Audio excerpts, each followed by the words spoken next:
Hey everyone, let's look at ratio and root tests in this video.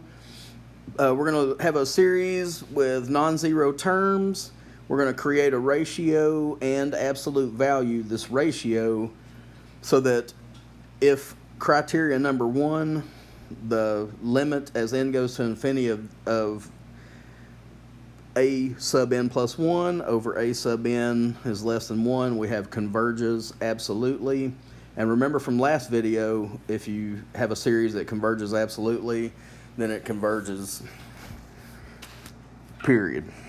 Number 2, if that same ratio, if the limit happens to come out to a finite value greater than 1, or if it doesn't come out to a finite value and goes to infinity, then we're going to claim that the series diverges. With ratio and root test, if your limit comes out at 1 exactly, then this test is inconclusive, and you'll have to do some follow-up like a direct comparison or any of the tests that we've looked at up to this point. But that's only if the limit comes out to 1. All right, so let's look at how to build these limits and determine whether we have 1, 2, or 3, and then we can make a clear call. Let's look at the sum from 1 to infinity of 5 over n factorial. Okay, so let's look at a limit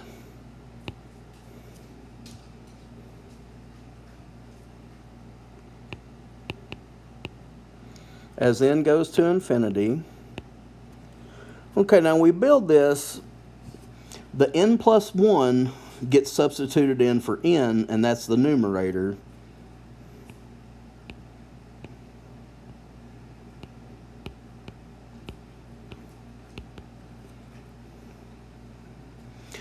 The denominator is the original a sub n from the problem given.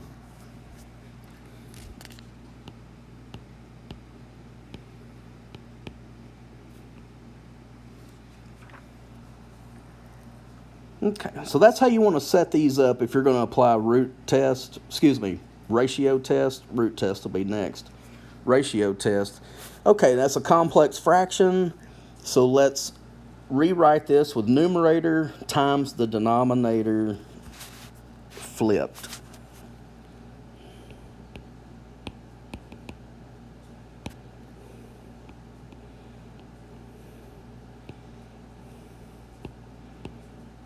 Five times n plus 1 factorial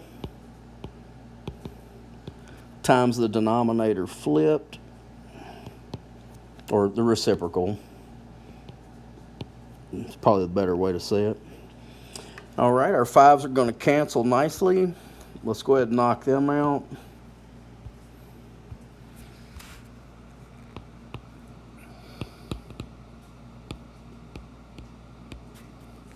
Limit as n goes to infinity. Let's remember the definition for factorial. It's whatever term is factorial, you descend consecutively, but you can stop at any point and rewrite the exclamation point. What I'm getting at there is since n plus 1 is greater than n, I'm going to choose to rewrite that. Let me erase that. As n plus 1 times n factorial. You can count that down as far as you need to until you get a match to do some canceling. At this point, we can now cancel the n factorials.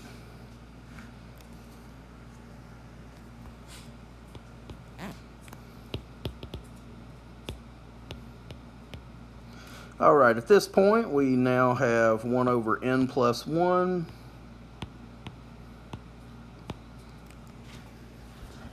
And as n gets really large, what does this limit equal? That's right, equals 0. Almost run out of room. Now, since that's less than 1,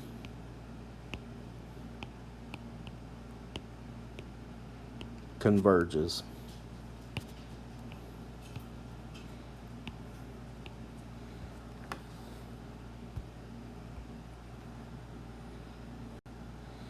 Okay, let's do a second example of ratio test.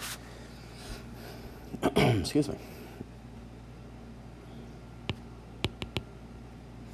The ratio test is used quite often with factorials in a series.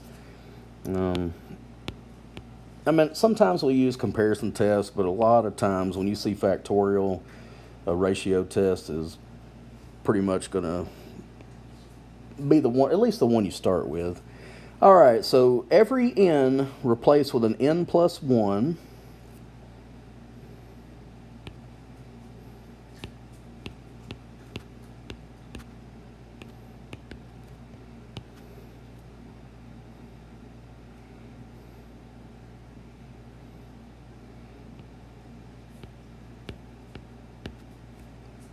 over the original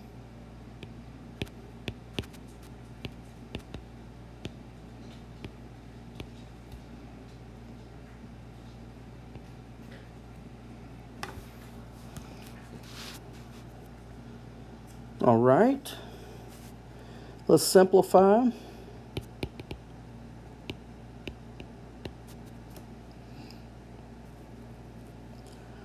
Numerator, that becomes n factorial over 7 to the n times 7. And you can write a 7 to the 1 if you need to, but that 7 to the n plus 1, it does split very nicely.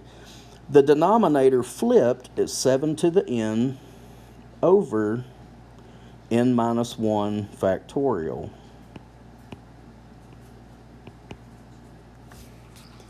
From the previous problem,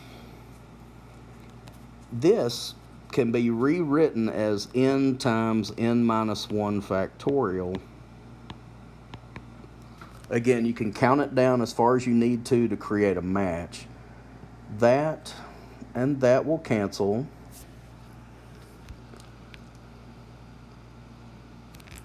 Which is just going to leave an n. 7 to the n and that 7 to the n will cancel, leaving that 7.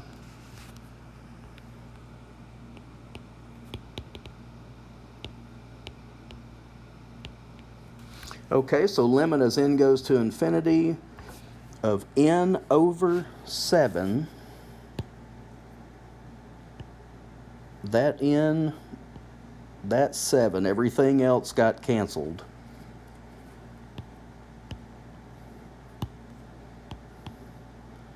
And for this one, the numerator is going to grow larger and larger. So we'll go ahead and say by ratio test, this one diverges.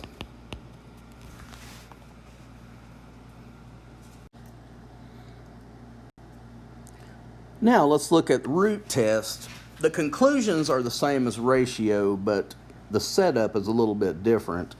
We're going to still take the limit as n goes to infinity, but what we're going to do is we're going to take the absolute value of the a sub n term from our series and take the nth root of it and then apply the limit. If our limit comes out less than 1, we have absolute convergence, which means convergence. If the value comes out greater than 1 or infinity, divergence. And then, like the ratio test, if the limit comes out exactly 1, it's inconclusive, and you'll have to try to find another test to apply to see whether the series converges or diverges. Okay, so let's look at this example. Now, with root test, you don't build a ratio of a sub n plus 1 over a sub n. This one, you actually just take an nth root. So we're going to go right to the limit.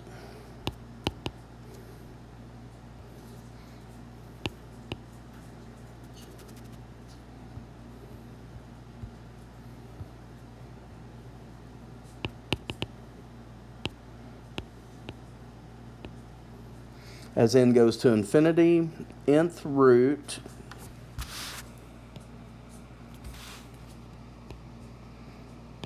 of n to the nth absolute value, excuse me, I got in a hurry, got distracted.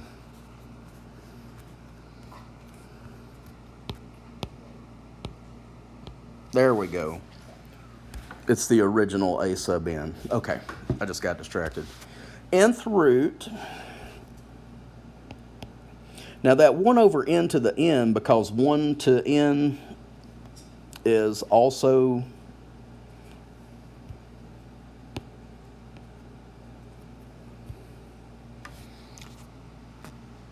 equal to 1.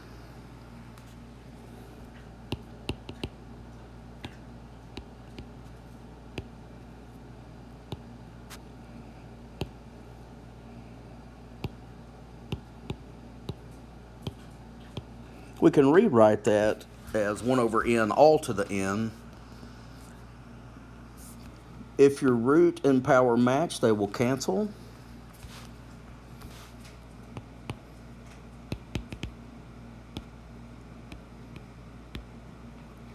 And so that's going to give us the limit as n goes to infinity of 1 over n.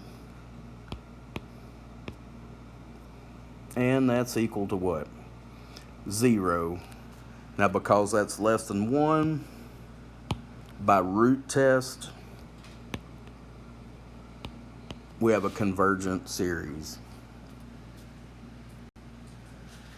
Another example of root test, we have the sum from 1 to infinity of negative 5n over 4n plus 1, all to the 3n power.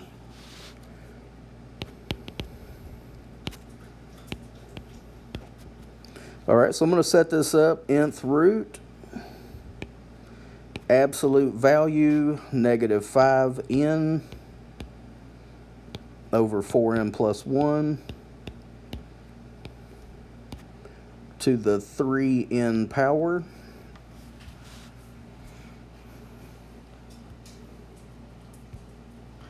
Okay, so that absolute value is going to take care of the negative inside. This n and that n will cancel. So we're going to have limit as n goes to infinity of 5n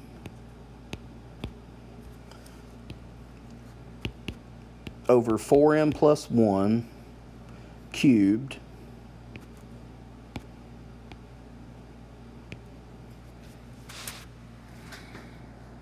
Okay, as n gets really large, what's that ratio inside going to approach? The numerator and denominator both are n to the first. That's right, 5/4. And so this one is going to approach 5/4 to the third, which is greater than 1.